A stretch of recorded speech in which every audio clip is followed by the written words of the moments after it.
Hey, I think I might be sick right now. What's up? It's a culture detective here investigating your favorite albums, and today I'm going to be doing a quick album review on the new Horse Lords album, Comradely Objects. So, Horse Lords is an American math rock band, and this is their new album. So yeah, right now it's like 11:31 p.m. I honestly don't feel so well. I might have COVID actually. Fuck. So, yeah, let's just get this over with quick so that I can go to bed.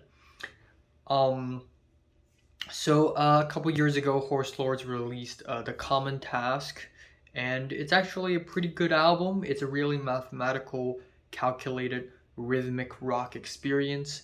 Out of nowhere, they released a new album here with another very mathematical album cover, which I actually kind of like.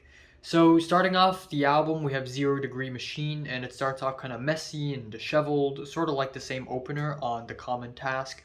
And after the halfway point, it's kind of slowly builds up to something coherent with peppy drums, angular guitars, and the instrumental stack on top of one another, layer after layer after layer, making it sound really busy and bustly. All at the same time, the instrumentals are recorded in a way it sounds so raw and organic, like we're hearing a live performances. It's so crispy, it's so real, and it's fantastic. The second track, Mass Mend, is even better with the detuned pianos and the spacey hand drums. It has a messy, off the beaten path kind of vibe to it, and I really like that. And for 4 or 5 minutes, the energy of the track is kept really high because the instrumentals keep changing and changing and changing in very interesting ways. Like at some point, the percussion starts to swell and we hear these very intricate cowbells, and then the song introduces these deep growly saxophones. It's just so intricate and it's amazing. The track May Brigade is a speedy, unhinged track with a lot of jazzy improvs, but it's not as memorable in my opinion. That is followed with Solidarity Avenue, which is 1 minute and 39 seconds long of an interlude with some spacey guitars and some weird watery sounds. And I actually kind of like it. I like how odd and random it is. It kind of reminds me of Matmos. That is followed with a 10-minute monster called Law of Movement with a drony disembodying intro.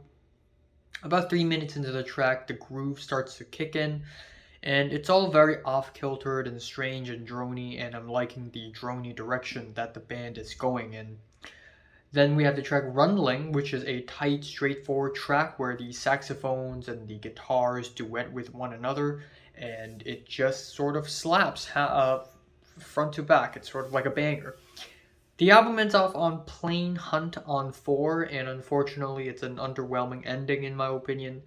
This is a track that puts a lot of emphasis on polyrhythms because essentially on this track, the guitars, the saxophones, and the drums are all playing at a different speed, at a different time signature, I believe.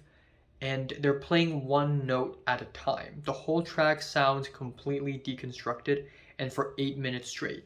It sounds very directionless and random. And math rock could be very mathematical, but it could still sound fire. But unfortunately, this track is a bit too mathematical for its own good.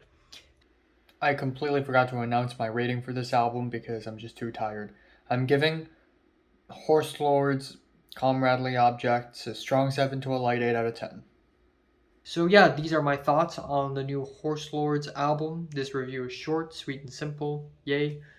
And what are your thoughts on the new Horse Lords? Comments below, let me know. Subscribe if you want more, and thanks for watching. I will be reviewing the new Quadeca album very soon. Smino, if my sickness gets better, maybe I'll review that on Thursday.